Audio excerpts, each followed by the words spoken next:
and thanks for joining us on Chicago Tonight. I'm Brandis Friedman. Here's what we're looking at. We have heard that they are targeting as many as 2,000 people initially. Illinois officials are bracing for potential immigration raids. Our Spotlight Politics team has the latest. Becoming and remaining a sanctuary city has been a bit of a mayoral tug-of-war. President Trump's administration is threatening to punish sanctuary cities. We explore Chicago's history as one and what it means. We've already been through what we've come to. So the thing is, we've seen devastating times before. And he never shies away from telling us what he really thinks. Author Michael Eric Dyson on Trump, affirmative action, and the future of American cities. First off tonight, Illinois is now among a growing number of states suing to block President Donald Trump's executive order ending birthright citizenship. The order says children born to non-citizens are not, quote, subject to the jurisdiction of the United States and would not be covered by the 14th Amendment. Attorney General Kwame Raoul called Trump's efforts diametrically opposed to American values and said in a statement, quote, "We need to discuss bipartisan common sense immigration reforms, but denying birthright citizenship, which dates back centuries and has been upheld twice by the U.S. Supreme Court, is not the solution." Illinois is joined by Washington, Arizona, and Oregon. Additional lawsuits have been filed by the ACLU and 18 other states. Chicagoans could finally get some relief from the sub-zero temperatures soon, but some light snow is on the way. It is winter in Chicago. Looking ahead, Wednesday's forecast shows temperatures in the low to mid-20s and a chance for about an inch of snow beginning in the afternoon. A cold weather advisory is still in effect in Cook County until Wednesday as wind chills fall to negative 20 degrees overnight. The National Weather Service is reminding everyone to cover all exposed skin when going out or stay indoors if possible. Visit our website for a map of warming centers in Chicago. Illinois is set to begin phasing out a sub-minimum wage for disabled workers. Governor J.B. Pritzker was at Access Living of Metro Chicago today to sign the Dignity in Pay Act. The legislation will phase out the current voucher program employers can use to pay workers with disabilities by 2029. Advocates say the program allows employers to pay disabled workers less than the minimum wage, and the new law ensures they receive fair wages. The new law also allocates funds for expanding work environments that support people with disabilities. No longer will individuals who have untapped potential be subject to a one-size-fits-all assumptions and unfair treatments just because of a disability. Bears fans, this one's for you because the Chicago Bears are making it official. The team announces they've tapped Ben Johnson as their next head coach. Johnson spent the last 6 seasons with the Detroit Lions, most recently as offensive coordinator. The Lions have been offensive juggernauts as of late, despite coming up short in Saturday's playoff matchup against the Washington Commanders. The Lions averaged more yards and points per game than any other team in the league this season. The Bears could benefit from that kind of help after finishing 28th in points per game this season. Johnson is set to address the media Wednesday at Hallis Hall. The votes have been tallied, and for the second year in a row, a legendary figure from WGN-TV has topped the list of winners in Chicago's snowplow naming contest. Bozo the Plown, a tribute to the classic children's TV clown, took the top spot. According to Streets and Sanitation, thousands of people voted in the contest, which is now in its 3rd year. A few more winners include Lala Plowlooza, Snower Whacker, and Scoop. There it is. Check out our website for a complete list. Up next, Chicago's roots as a sanctuary city. What exactly that means, right after this. Chicago Tonight is made possible in part by the Alexandra and John Nichols family, the Jim and Kay Mabey family, the Polk Brothers Foundation, and the support of these donors.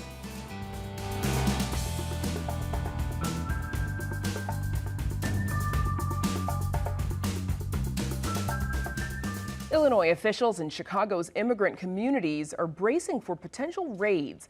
This after former President Donald Trump was sworn into a second term yesterday and doubled down on his promise of mass deportations for undocumented immigrants. Trump is also threatening to end federal grants to sanctuary cities like Chicago that limit cooperation with federal immigration authorities. In the latest from our WTTW News Explained series, Joanna Hernandez explores Chicago's roots as a sanctuary city and what it means.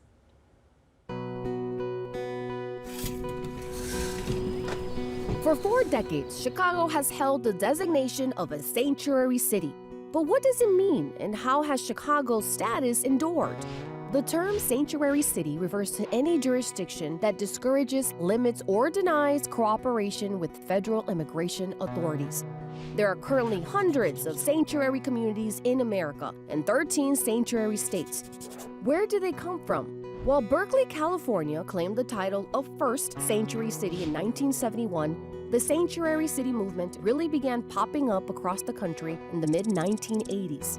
As President Reagan focused on identifying and deporting undocumented immigrants, churches opened their doors to provide shelter and resources for Central Americans fleeing civil war and violence. In Chicago, becoming and remaining a sanctuary city has been a bit of a mayoral tug-of-war.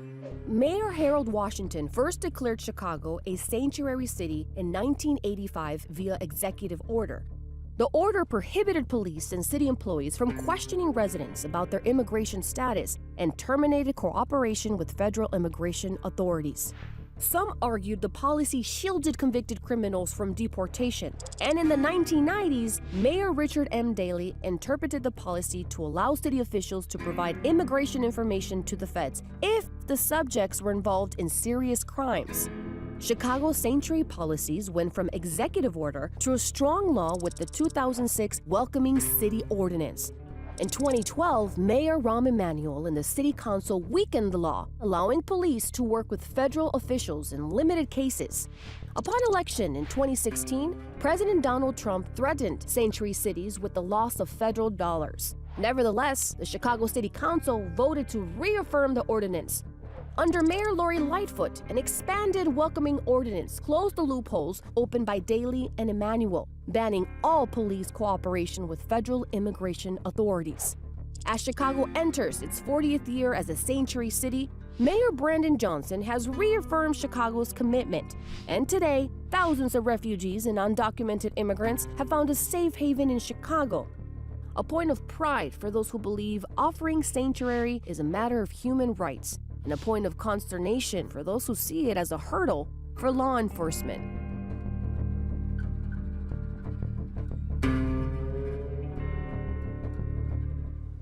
And you can find the rest of our Emmy-winning WTTW News Explained series on our website. We're back with more right after this.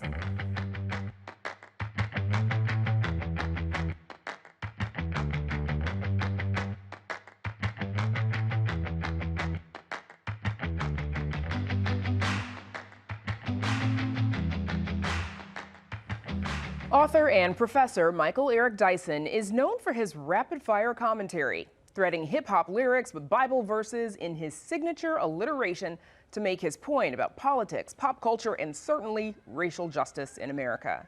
The Vanderbilt professor was back in Chicago recently for a couple of Martin Luther King Jr. Day observances, including the city's interfaith breakfast last week. We sat down with him to get his thoughts on the latest, starting with what he thinks the next 4 years will be like now that President Donald Trump has just begun his second term. Well, first of all, he's inheriting a tremendously robust economy. Much like the former President Obama said, yeah, you did great because I gave you a great economy. He's inheriting yet another economy. Now, during the election, you know, as politicians on both sides, to be fair, want to do, it's doom and gloom for what the existing administration has done. We promise something different. But he's inheriting a rather robust economy, and if he can do anything to continue that, we would obviously be supportive. At the same time, he's already developed a list of people that he wants to go after. Liz Cheney and John Bolton, and these are not raving left-wingers. Excuse me, these are not radical libertarians or even liberals. So the tragedy of the next 4 years will be that if we're not able to have government as usual, where the institutions prevail over any particular individual administration, although they're always impacted by them. And we have to both be conscious of the fact that he is the President of the United States of America, but we must also oppose those things that we think are deeply and profoundly problematic. And unfortunately, there's probably going to be a lot to oppose. You've taught at some of the country's most elite universities, and since Trump's first administration, we know the Supreme Court has struck down the use of race in college admissions. Some universities have already started to notice fewer black students enrolling. Sure. And Hispanics as well. Have you noticed a difference at Vanderbilt? Yeah, well, not immediately, because Vanderbilt practices a variety of commitment to diversity that is not vulnerable to what the law says. You know, you can obey the law, but my point is, do you want the commercial or the product? You don't have to pronounce or announce what it is that you're attempting to do, because it's important to have education that is diverse along a number of axes: race, class, gender, sexual orientation, geography, region, religion. So those things make for a vibrant classroom, and you don't have to offend any law of affirmative action to achieve those goals. You have to be conscious, you have to be intentional, and you have to understand what makes for a vibrant classroom. Even before DEI or affirmative action, you know, when there were no black people involved and no women, how did they decide who got into Harvard, Princeton, Yale, right? Hey, you're a violin player from Oklahoma, and we don't have people coming from there. We need you. So there was already a diversity of application even before gender or race came into play, and I suspect we'll have to lean upon those issues. Having said that, there's no denying, looking at Harvard, I think in their law school class, an extreme diminishment of the pool of diverse people there. That's to the detriment of America, right? If America ultimately said, hey, we don't want black people, you know, in these arenas, then we'd have no Michael Jordan in basketball. Because without affirmative action, Michael Jordan would have never played in the NBA. Without the conscious attempt to bring in people who had been historically denied, we would have never enjoyed his skills. So my point is that it is extremely important for us to continue to practice a variety of diversity in education, even beyond the official or legal restrictions of affirmative action. And at the same time, companies are slashing their DEI initiatives. Many had been quietly scaling back long before this most recent election, because there are some reflections that people think that some of the big companies are doing it to cozy up to President Trump. What do you think of that? Were these companies sincere in the first place? Probably not. Or they were, but they feel intimidated and they run, you know, hide at the first prospect of resistance. I think black people and others have to practice DEI too.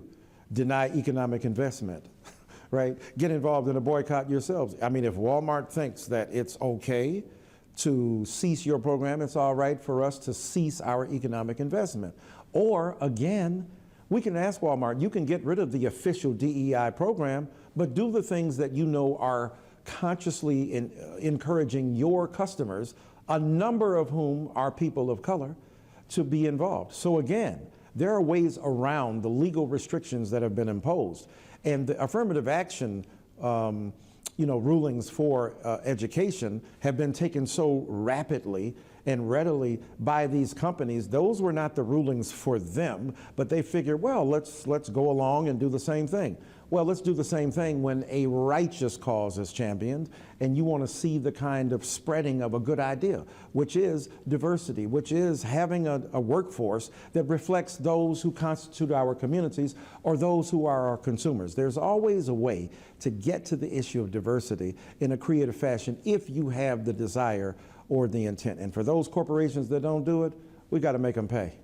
What do you think of the state of American cities right now? And do you think some of those cities, who are mostly governed by Democrats, will they suffer under a Trump administration? Oh, there's no question. He's a vitriolic, vicious man. He's small-minded and petty. He's a lugubrious leech. He is a foolish fascist. He is a dim-witted dictator. But that's on a good day and a nice man. Tell me what you really think. Right. I mean, this is what he has done. He has performed these things. However, I would say to those mayors, a number of whom happen to be African-American, if you have an opportunity to work with a man and forge a connection in a way that's beneficial to your city, go ahead. I'm a social critic. My job is to bring the force of critique to bear. But here we are in Chicago. Think about Brandon Johnson, an extraordinary man, intelligent, well-versed, a union man, a man who's an educator. Look, nobody is immune to criticism, so everybody in that office has to be prepared. But the piling on, when I think about Brandon Scott in Baltimore, who is seen as a DEI mayor, or Karen Bass, because a bridge collapsed because of a ship being out of place, right? Or Karen Bass with the wildfires there in Los Angeles and being pummeled, or Brandon Johnson here in Chicago, despite the economic reversals of fortune for those who are less fortunate and vulnerable into something more powerful. So we've got to say, on the one hand, let's pay attention to the way in which there's a relationship between the federal government and the local government and what goodies you can derive for your people. And at the same time, hold up proudly the banner of commitment to the vulnerable. And cities will suffer to a degree, but they got to fight back. I mean, what Trump has shown is that if you are willing to raise your voice and speak up and say what you believe is true, there are at least enough people who will rally around you to be able to defend your position and forge a kind of coalition that might have significant political impact in the real world. All right, that's where we'll have to leave it. All Thank right. you, Professor Michael Eric Dyson. Good to see you. Thanks for having me.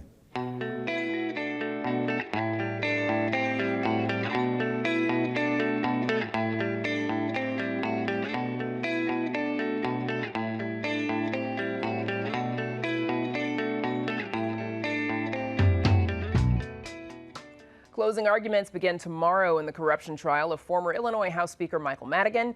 Meanwhile, President Donald Trump's January 6th pardons will help more than 50 Illinois defendants, and the mayor and governor brace for the president's threats of mass deportations beginning in Chicago. Here with all that and more is our Spotlight Politics team, Amanda Vinicky, Heather Sharon, and Nick Blumberg. Hello, everyone. Okay, so let's start with the president's warnings of an imminent immigration crackdown. And by invoking the Alien Enemies Act of 1798, I will direct our government to use the full and immense power of federal and state law enforcement to eliminate the presence of all foreign gangs and criminal networks, bringing devastating crime to U.S. soil, including our cities and inner cities. So, Heather, there were rumors of a large-scale immigration raid that was supposed to allegedly happen in Chicago this morning. Have we seen anything so far? No, there were no widespread raids anywhere in the country, best we can tell. And this is something that President Trump wants people to see. He's made this sort of a big part of his, approach to this early days of his administration. And it's not clear why they didn't happen today. As first reported by the Wall Street Journal, there was further reporting by the Washington Post that said that maybe this was leaked, and that made ICE sort of rethink its plans. But for undocumented immigrants who number in the thousands of Chicago, the threat has not passed. And I think this was just sort of an additional 24-hour period, perhaps, to give people a little bit more chance to prepare. Although there was additional news today from the president on immigration. He has revoked the policy that prohibited ICE from detaining or arresting immigrants at quote unquote sensitive locations, which includes churches and schools. Now, we in Chicago are very familiar with sort of the use of churches as sanctuary from people sort of declining to comply with deportation efforts. That will not be sort of something that ICE recognizes going forward, according to this order. And meanwhile, of course, we've got entire communities of immigrants and their families who are in a state of fear right now. Heather, how did Mayor Johnson respond to these mass deportation threats? Well, we heard from him briefly on Martin Luther King Day, saying that the city would continue to live its values and that the city was being tested. However, he did not have a public schedule today, which was very different from the governor, who spent a little bit of time yesterday in Little Village talking to the businesses who have seen their sort of customers sort of decline precipitously as people sort of stay away from public areas. We didn't hear from him today, and in fact, his press office, as far as I can tell, didn't send out his schedule as they normally do on the days. Interesting. All right. Feels like that's something to talk about next week. Okay. Today, Governor Pritzker, though, he did, as you mentioned, he talked about the president's comments and how they've impacted the immigrant community. We should have comprehensive immigration reform in this country and not simply have a president who is scaring people, forcing them out of their jobs because they're afraid to go to work. You go to 26th, go to Little Village, go to Pilsen. I was there yesterday. I was in businesses yesterday that were relatively empty because people are afraid to show up. Amanda, what else did the governor have to say about this looming immigration crackdown? He said that Illinois has received no communication from the Trump administration about what may or may not come, and he says he believes that's intentional, part of this theme of sowing chaos and fear. He also made a point, is he has sort of done more and more often lately, of saying that he believes violent criminals who are here and are undocumented should not be protected by Illinois, by ICE.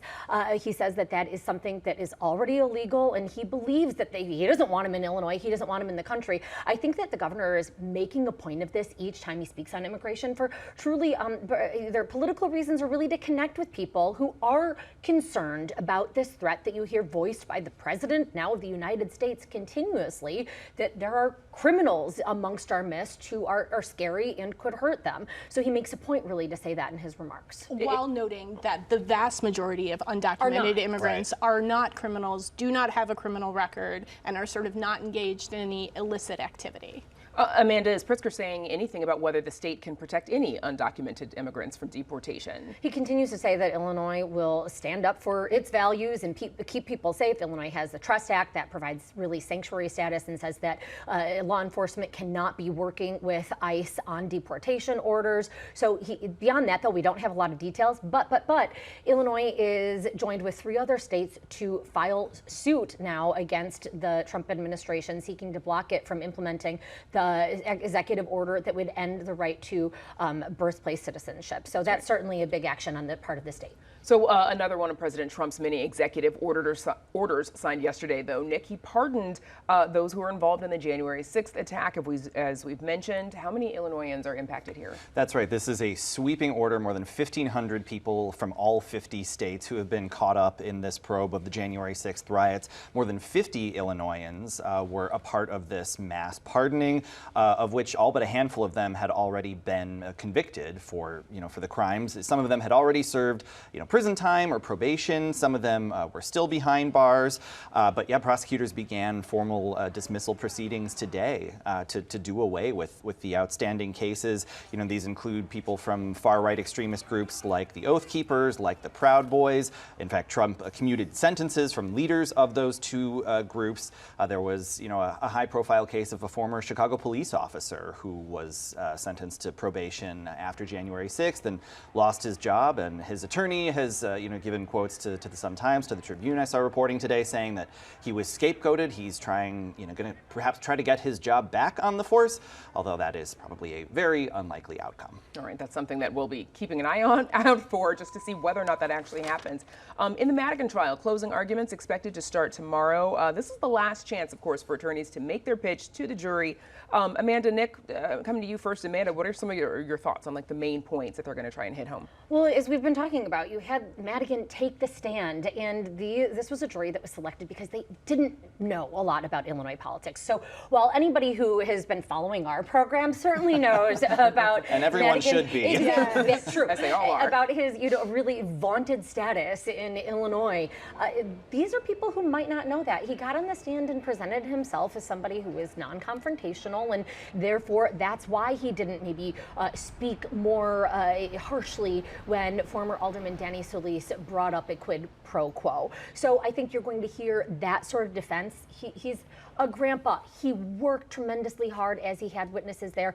And I think what I'm really going to be watching for is how hard his team and McLean's team go against one another. This is something that his co-defendant and former good friend Mike McLean, a lobbyist, had both said. We wanted to separate the court case because they were afraid that it would be pointing fingers at the other. How much of that's going to happen? Yeah, real quick. Yeah, there was a motion, saying the Madigan attorneys may act as second prosecutors. I think prosecutors in particular are going to have to really do their best to simplify what's an incredibly complex case, and to Amanda's point, make clear just how significant of a figure Mike Madigan was. They have had, countless hours of testimony and secret recordings. They're going to have to, as they've been trying to do all along, boil this down in as simple as terms terms as possible. Although, you know, we expect the prosecutors closing to go Wednesday and Thursday. There will be, you know, defense, there will be a rebuttal, there will be long jury instructions. So this is not over yet. Yeah, and I think it's supposed to go to the jury next week. That's the plan. Obviously, that can shift. We'll see. We'll see. It's been a big trial, so what's a few more days, everybody? All right, that's Spotlight. Heather Sharon, Amanda Vinicky, Nick Blumberg. Thanks. And that's our show for this Tuesday night. If you're looking for more context on the biggest news of the day, sign up for our free email newsletter, The Daily Chicagoan. You can subscribe at WTTW.com/newsletter and have it in your inbox tomorrow morning. And join us tomorrow night at 5:30 and 10. Meet Chicago's new director of reentry and his goals for those returning home after incarceration. And a new PBS documentary series explores the profound impact of the Great Migration of Black Americans from the South. Now, for all of us here at Chicago Tonight, I'm Brandis Friedman. Thank you for watching. Stay healthy and safe, and have a good night.